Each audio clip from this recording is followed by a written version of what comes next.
자, 오늘 함께 나눌 말씀은 로마서 7장의 말씀입니다. 로마서 7장 15절에서 25절까지 말씀 보겠습니다. 신약성경 페이지로는 248페이지에 있습니다.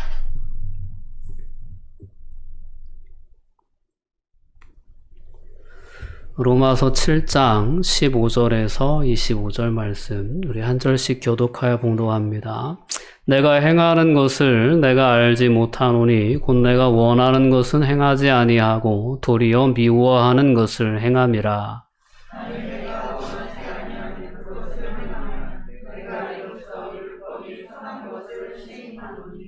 이제는 그것을 행하는 자가 내가 아니요 내 속에 거하는 죄니라.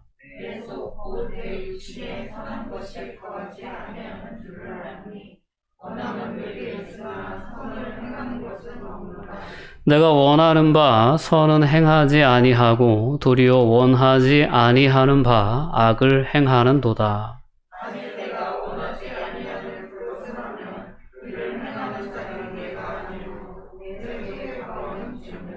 그러므로 내가 한 법을 깨달았노니 곧 선을 행하기 원하는 나에게 악이 함께 있는 것이로다. 내 지체 속에서 한 다른 법이 내 마음의 법과 싸워 내 지체 속에 있는 죄의 법으로 나를 사로잡는 것을 보는도다.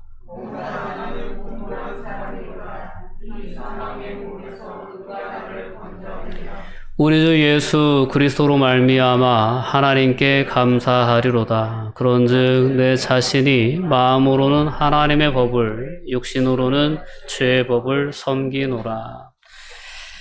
아멘.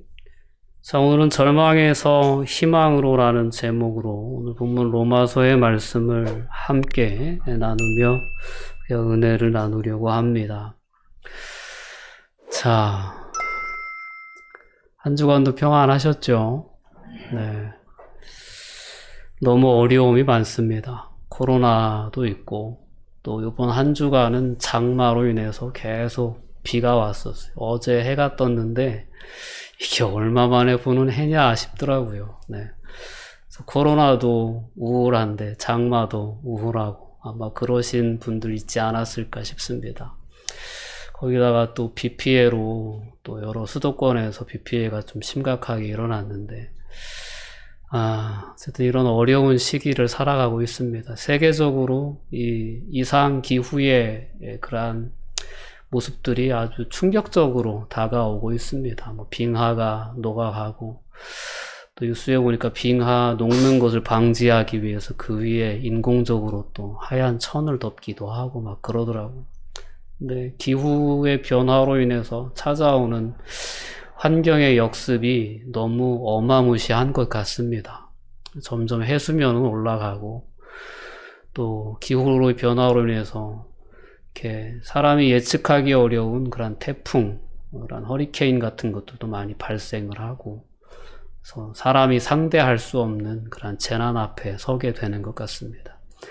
바이러스의 공격도 마찬가지지만 이렇게 여러 환경의 변화로 말미암아서 인간이 앞으로 감당해야 할 그러한 문제들이 상당히 큰 문제들이 다가올 것 같은 그러한 느낌이 듭니다. 어쨌든 이러한 시대를 살아가면서 우리가 점검해야 될 부분은 무엇인가?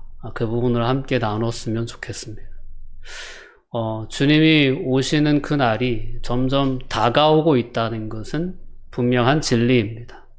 우리가 정말 믿음 안에 있다면 예수 그리스도의 다시 오심과 그리고 그분이 우리에게 약속하신 하나님의 나라에 대한 그 약속은 늘 든든하게 견고하게 붙잡고 가야 될 줄 믿습니다. 점점 더 세상에서의 삶이 각박해지면 각박해질수록 환경이 열악해지면 열악해질수록 그때가 다가오고 있겠거니 하고 우리 신앙인들은 더더욱 자신의 구원 점검해 봐야 합니다. 우리의 삶의 모든 문제들 돌아볼 수 있어야 합니다. 그래서 오늘 본문의 말씀을 통해 다시 한번 우리에게 희망으로 오신 예수 그리스도 그분과 내가 어떤 모습으로 동행하는 삶을 살아야 될까라는 부분을 다시 한번 생각해보고 점검할 수 있는 은혜가 있었으면 좋겠습니다. 예수님으로 말미암아, 예수님을 믿음으로 말미암아 우리에게 주어진 너무나 놀라운 은혜가 있습니다. 가장 기본적인, 가장 최고의 은혜가 있다면 죄사함의 은혜죠. 예수 믿는 것, 그게 뭐냐? 예수님을 통해서, 예수님으로 말미암아 내 죄의 문제가 해결되어진 것을 난 믿는 것이다. 이게 가장 중요한 복음의 내용 아니겠습니까? 죄의 문제가 해결되면서 회복된 관계가 있죠. 그 관계는 하나님과 우리와의 관계입니다. 죄로 인해 원수되었던 우리의 관계가 이제는 예수 그리스도의 십자가의 대속적인 죽으심으로 인해서 죄의 문제가 해결됨으로 말미암아 하나님과 우리와의 관계가 회복되었습니다. 그래서 우리는 하나님을 아버지라고 부릅니다. 아버지라고 다들 부르시죠? 좀 어색하신 분 계십니까? 하나님은 우리의 아버지가 되어주셨습니다. 예수 그리스도 안에서 우리에게 주어진 은혜예요. 죄의 문제를 해결해 주셨기 때문에 우리는 하나님의 거룩한 자녀가 되었고 스스럼 없이 아무런 부담감 없이 하나님을 아버지라고 부를 수 있는 은혜를 우리가 누리고 있습니다. 거기에서 그치지 않습니다. 예수 그리스도께서는 우리에게 하나님이 너희와 영원히 함께 하실 것이다 라는 약속의 이름을 가지고 오셨습니다. 임마누엘의 하나님이시죠. 구원을 이루셨을 뿐만 아니라 구원의 완성시까지 우리와 함께 하시겠다라는 약속이 예수 그리스도의 복음 안에 담겨져 있는 약속입니다. 우리가 지난주에 함께 나눴던 것처럼 야곱이 아버지의 집을 떠나면서 얼마나 두려워하고 불안해합니까? 근데 그런 야곱의 꿈속에 하나님이 나타나셔서 해주신 말씀은 하나였어요. 내가 어디로 가든지 내가 너와 함께 있어. 너로 하여금 다시 이 땅으로 돌아오게 해주겠다.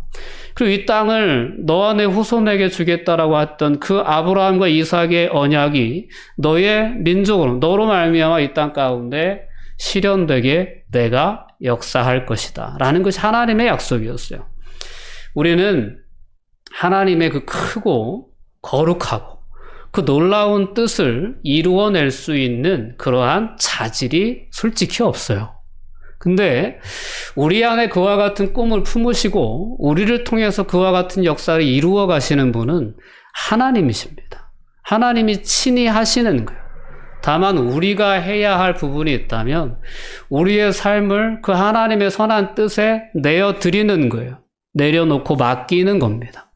자, 이와 같은 삶의 방식은, 이와 같은 믿음의 모습은 예나 지금이나 변함이 없습니다. 오늘을 살아가는 저와 여러분들의 삶을 통해서 하나님은 이 거룩한 하나님 나라의 역사를 지속해 가십니다.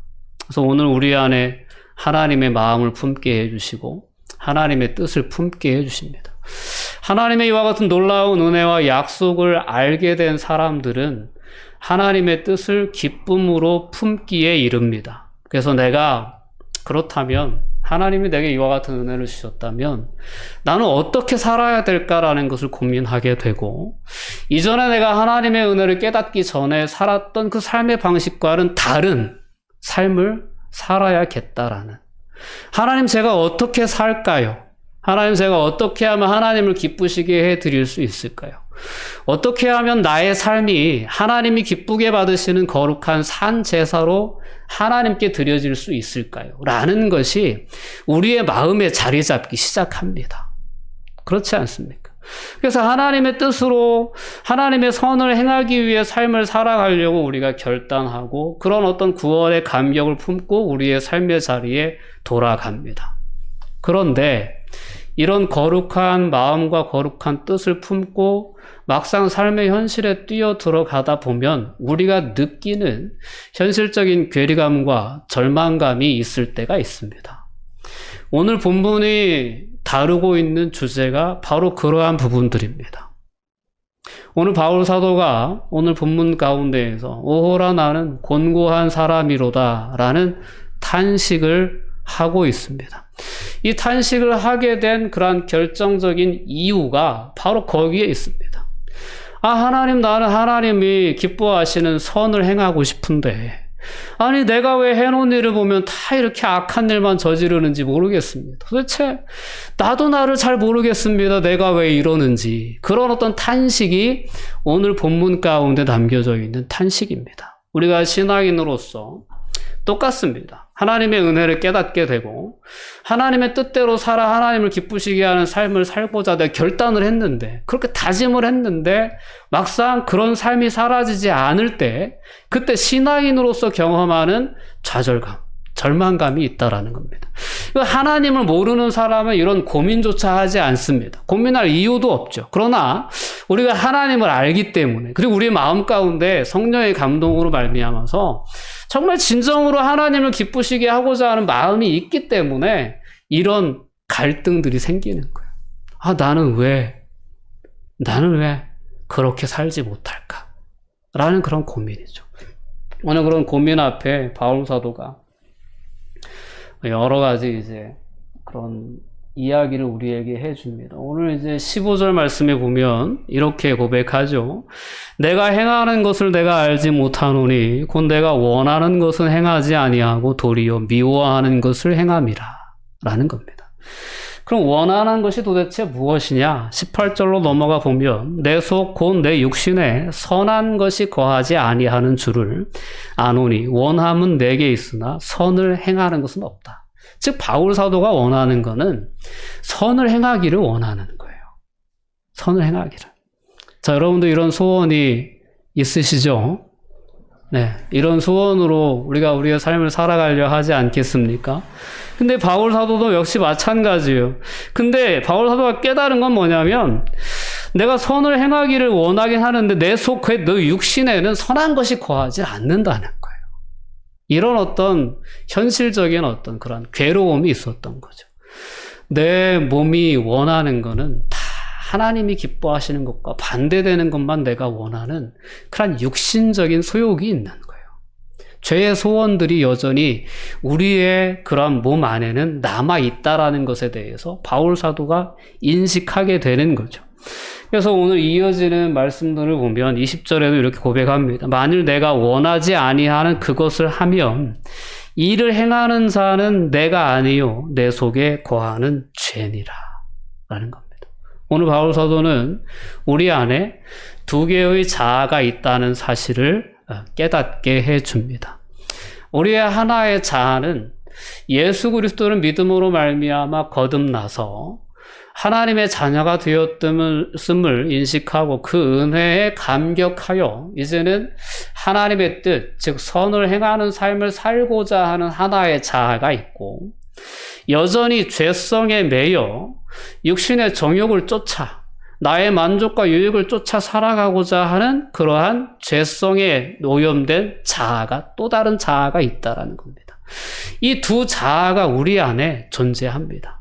그러니까 예수 그리스도의 초림, 즉 예수님이 이 땅에 오셔서 대속적인 죽으심을 죽으시고 부활의 소망이 되신 이후에, 그리고 예수님의 재림시까지 그 사이를 살아가는 모든 그리스도인들 안에는 이와 같은 두 개의 자아의 갈등이 지속될 수밖에 없습니다. 왜 그러냐면 우리가 구원을 받았음에도 이미 그러한 어떤 연약한 육신적인 자아에 갇혀 있기 때문입니다. 그렇기 때문에 신앙인의 삶이라고 하는 것은 이런 의미에서 영적 전쟁의 삶이다라고 말씀드릴 수 있는 겁니다. 마귀는, 사탄은 우는 사자와 같이 우리를 넘어뜨리려고 합니다. 이 넘어뜨림은 뭐냐면 우리가 하나님의 뜻을 품고 선한 뜻을 품고 행하려고 결심하고 결단하고 노력하는데 그렇게 살지 못하도록 우리를 무너뜨리는 것이 사단의 역사입니다. 우리를 사로잡아 오는 죄의 세력이 있다는 것을 바울 사도는 보게 됩니다. 그리고 그러한 죄의 세력에 나의 선한 의지가 사로잡혀가는 그 모습을 바라보는 바울 사도의 모습이 너무 괴로운 거예요. 심령이. 그 괴로움이 오늘 이 탄식 가운데 표현이 되어져 있는 거죠. 오늘 이 21절의 말씀을 보면 그러므로 내가 한 법을 깨달았다 라고 고백합니다. 그 선을 행하기 원하는 나에게 악이 함께 있는 것이로다 라는 겁니다. 여러분, 우리 안에 악이 있습니까? 없습니까? 오늘 일부 예배 때 중등부 학생들과 이 말씀을 나눴는데, 중등부 학생들한테는 좀 주제가 어려울 것 같이 그렇게 느껴지더라고요. 근데 생각해 보면 그래요. 이제 자아가 한참 성장할 때잖아요. 성장할 때에 나도 이해할 수 없는 내 모습이 있는 거죠.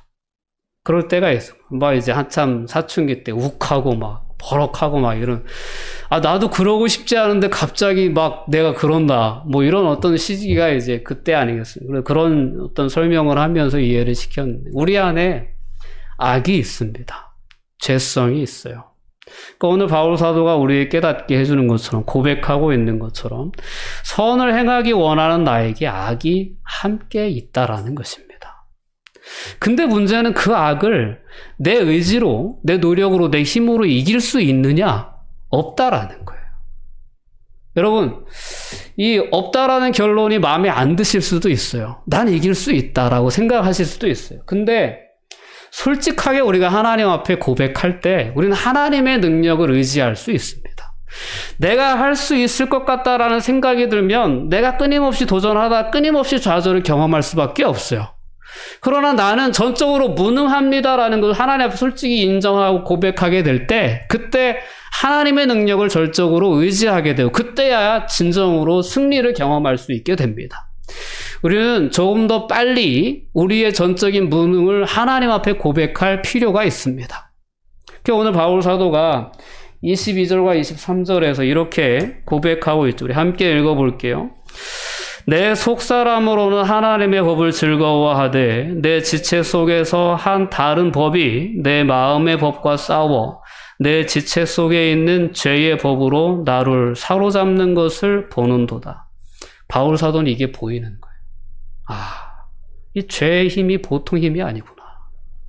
이 죄의 법으로 나를 사로잡아 오는 것이 눈에 선히 보이는 거야. 또 나 넘어지고 있구나. 근데 그렇게 보이면서도 그것을 대적할 수 없는 그러한 무능력함이 바울 사도 스스로의 모습이었다라는 겁니다. 이런 죄의 힘과 그 죄의 힘에 맞서 싸울 수 없는 자신의 무능함을 발견할 때, 그때 터져나오는 탄식이 바로 오늘 24절의 고백이었던 것입니다. 자, 우리 같이 깊은 탄식을 담아 한번 읽어볼까요? 오호라, 나는 공고한 사람이로다.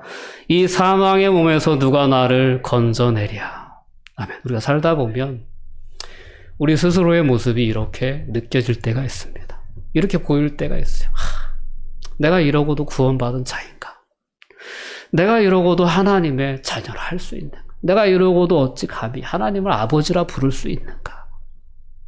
이런 어떤 정말 나 스스로를 바라보며 깊은 자괴감에 빠지는 그러한 순간들이 우리의 인생 가운데 있습니다. 정말 절대로 저질러서는 안 되는 그러한 죄를 저질렀을 때, 정말 해서는 안 되는 반복적인 실수 앞에 우리가 서게 될 때, 그때 나 스스로를 용납할 수 없고 용서할 수 없는 그런 깊은 절망감에 사로잡힐 때가 있다라는 겁니다. 근데 그런 순간이 왜 찾아오냐라는 거예요. 그런 순간은 우리가 여전히 나의 의지에서, 나의 힘에 의지해서, 나의 지혜에 의지해서, 나의 노력으로, 나의 능력으로 하나님을 만족시켜드리려고, 하나님을 기쁘시게 해드리려고 하는 그러한 헛된 시도에 아직도 우리가 머물러 있기 때문에 그렇다라는 것입니다. 이 부분에 대해서 오늘 이 말씀을 통해 분명하게 결론을 내리실 수 있기를 바랍니다. 여러분, 우리의 힘과 우리의 능력으로, 우리의 노력으로 우리가 하나님을 기쁘시게 할 수 있다면 예수님이 왜 오셨겠습니까? 우리 안에 성령 하나님이 왜 임재해 계시겠습니까? 내가 할 수 있는 부분이 아닙니다. 여러분들이 세상을 살아가면서, 신앙생활을 하면서 그래요. 우리가 하나님을 기쁘시게 하는 삶을 살아야 된다. 우리 몸을 거룩한 하나님이 기쁘시게 받으시는 거룩한 산제물로 드려야 된다라는 말씀을 들을 때 솔직히 부담스럽게 다가와요. 근데 그 말씀을 부담스럽게 듣는 것도, 그러한 삶을 살아가려고 하다가 넘어져서 상심하고 좌절하는 것도 다 왜 그러냐면, 나의 힘의 기준에서 그와 같은 삶을 살려고 하니까 그와 같은 말씀이 부담스럽고 그와 같은 말씀대로 살지 못해서 절망하는 거예요. 방법은 딱 하나밖에 없어요. 우리가 오늘 바울 사도가 고백했던 이 고백처럼 우리도 고백할 수 있어야 돼요. 오호라 나는 곤고한 사람이로다라는 이 고백에는 어떻게 보면 절망스러운 절망감이 담겨져 있는 것 같지만 그 안에는 겸손한 신앙 고백도 담겨져 있다는 사실을 볼 수 있어야 합니다. 하나님, 저는 안 되나 봐요. 하나님, 내 힘으로는 할 수 없나 봐요. 저는 죄와 싸워 이길 수 있는 능력이 전무합니다라는 겸손한 신앙의 고백이 담겨져 있습니다. 솔직히 이 고백이 터져 나올 때 우리는 주님을 바라보게 돼 있습니다.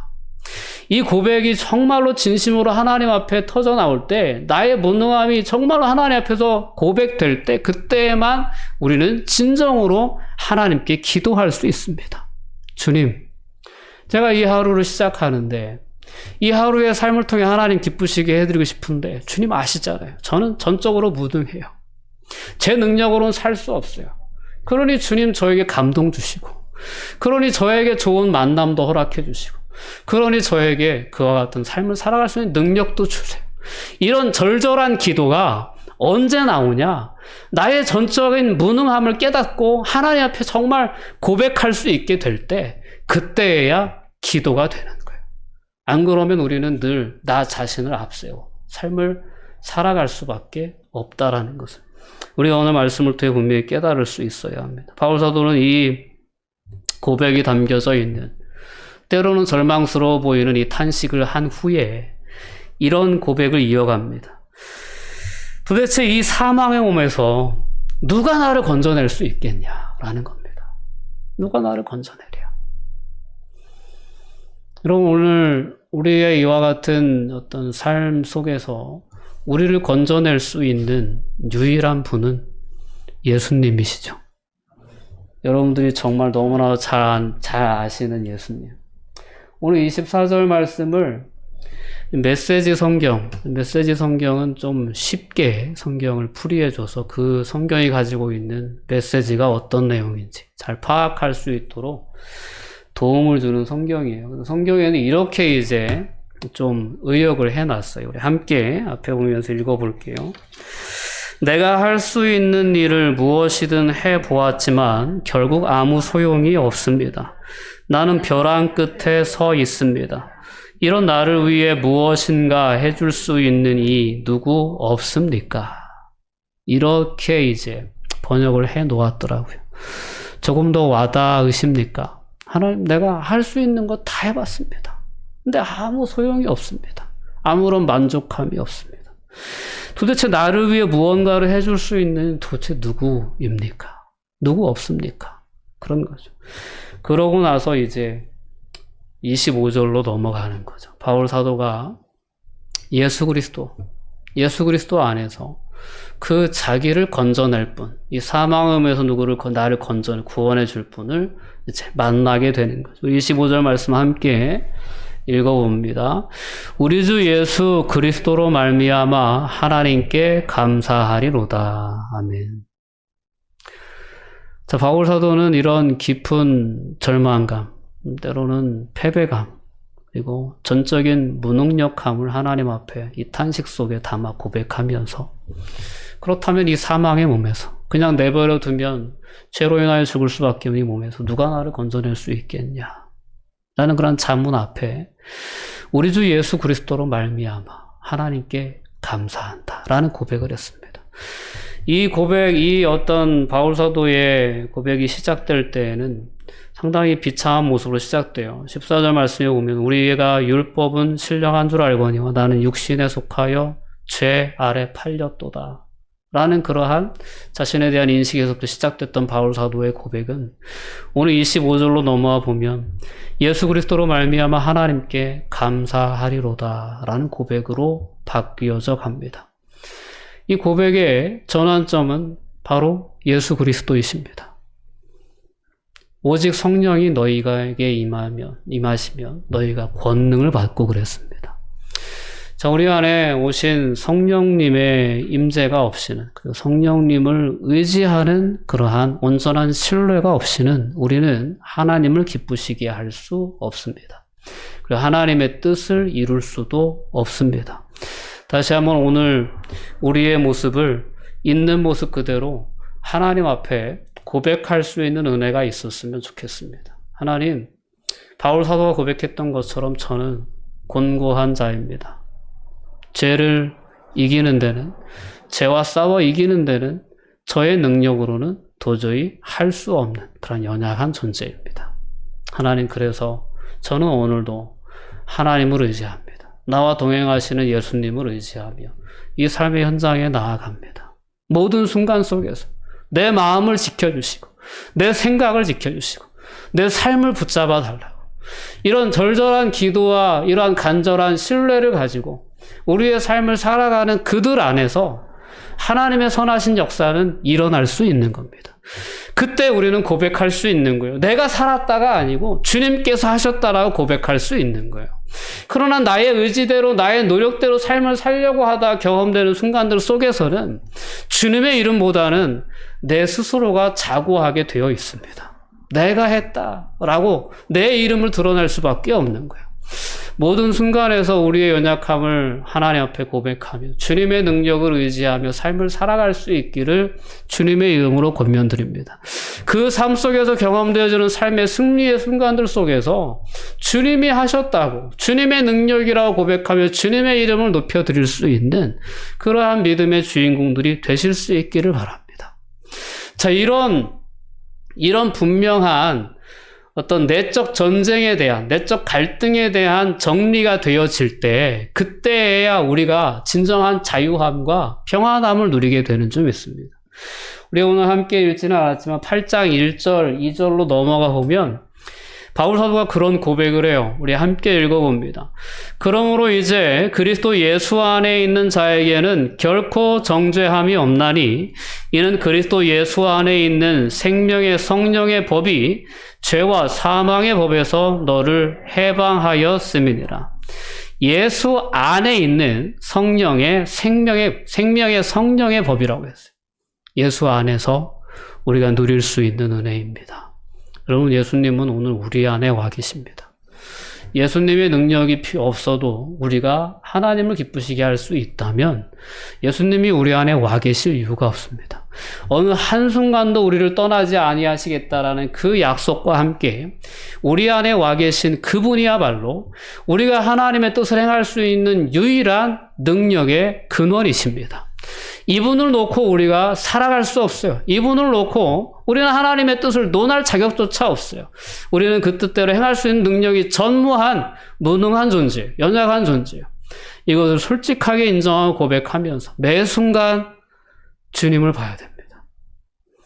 주님은 믿음의 주요, 온전케 하시는 분이십니다. 믿음을 우리에게 주신 분도 주님이시고 믿음의 주인이세요. 그리고 믿음을 온전케 하시는 분, 즉 예수 그리스도의 재림의 그 순간까지 우리가 주님과 온전히 동행하며 완전한 구원에 들어가는 그 순간까지 모든 것을 이루시는 분은 예수 그리스도이십니다. 오늘 우리가 그분을 다시 바라볼 수 있길 바랍니다. 우리가 나 자신을 바라볼 땐 답이 없을 때가 많아요. 답이 안 나와요, 도대체. 나 자신에서 답을 찾으려고 할 땐 답이 없어요. 그럴 때 우리는 하나님을 볼 수 있어야 합니다. 하나님의 일하심에, 하나님의 역사하심에 우리가 주목해 보면 구원의 길은 분명히 보이게 됩니다. 오늘 25절 말씀, 이 메시지 성경으로 읽으면 이렇습니다. 한번 같이 읽어볼까요? 감사하게도 답이 있습니다. 바로 예수 그리스도께서 그 같은 일을 하실 수 있고 또 하신다는 것입니다. 답은 예수님께 있습니다. 우리의 힘, 우리의 어떤 능력을 바라볼 땐 우리가 절망할 수밖에 없어요. 그것에 근거해서 무언가를 하려고 할 때 낙심할 수밖에 없습니다. 근데 그런 삶의 희망으로 와 계신 분이 예수님이십니다. 우리 예수님을 주목하면, 예수님을 의지하면 우리는 그 안에서 희망을 발견할 수 있습니다. 그리고 우리의 힘으로 맨날 패배할 수밖에 없었던 죄와의 싸움에서도 승리할 수 있습니다. 이 승리를 경험케 하시기 위해서 예수님은 우리와 영원히 함께 하시겠다고 약속하셨고 그 약속을 이루사 오늘 우리 안에 성령으로 와 계신 줄 믿습니다. 우리가 우리의 연약한 힘에 의지해 허무한 시절 지날 때 성령님이 우리 안에 오신 거예요. 그 성령이 오신 것이 얼마나 놀라운 은혜인가를 우리가 분명히 우리의 삶 속에서 이와 같이 나의 연약함을 고백하며 내 안에 와 계신 성령 하나님의 능력을 의지하며 삶을 살고자 하는 자들은 경험할 수 있게 되는 줄 믿습니다. 여러분, 우리가 앞으로의 삶을 살아가면서 이와 같은 내 안에 계신 예수님의 역사하심과 인도하심과 도우심을 진짜 경험하게 되고 또한 그 경험을 정말 이야기하고 싶어서 견딜 수 없는 그런 어떤 믿음의 역사가 우리 가운데 일어날 수 있었으면 좋겠습니다. 함께 모이면 하나님의 행하신 일들을 고백하고 이야기하며 함께 하나님의 이름을 높여드리는 그러한 믿음의 공동체로 함께 성장할 수 있는 은혜가 우리 안에 있기를 원합니다. 네, 기도하시겠습니다. 사랑과 은혜가 충만하신 아버지 하나님, 감사와 영광을 돌려드립니다. 다시 한번 오늘 바울 사도의 고백을 통하여서 우리의 믿음의 삶을 돌아볼 수 있도록 은혜 허락하여 주심을 감사합니다. 하나님, 우리 안에도 하나님을 기쁘시게 하고자 하는 거룩한 소원이 있습니다. 이 소원을 주신 분도 하나님이시요. 이 소원을 품고 승리의 삶을 살아갈 수 있도록 이끄시는 분도 하나님이시고, 그러한 삶을 살아가는 데 필요한 모든 힘과 능력을 더하여 주시는 분도 하나님이심을 다시 한번 고백합니다. 우리의 의지로, 우리의 노력으로, 우리의 지혜로 살아가려고 하다가 낙심하진 않았는지 돌아볼 수 있게 해주시고, 다시 한번 우리의 시선을 믿음의 주요 온전케 하시는 이인 예수님을 향하여 맞추며 우리가 우리의 삶에 겸손히 임할 수 있도록 주님 인도하여 주시옵소서. 우리 한길교회 공동체 안에 하나님의 선하심을 경험한 그러한 간증들이 더욱 풍성해질 수 있도록 하나님 축복하여 주시옵소서. 예수님의 이름으로 기도합니다. 아멘.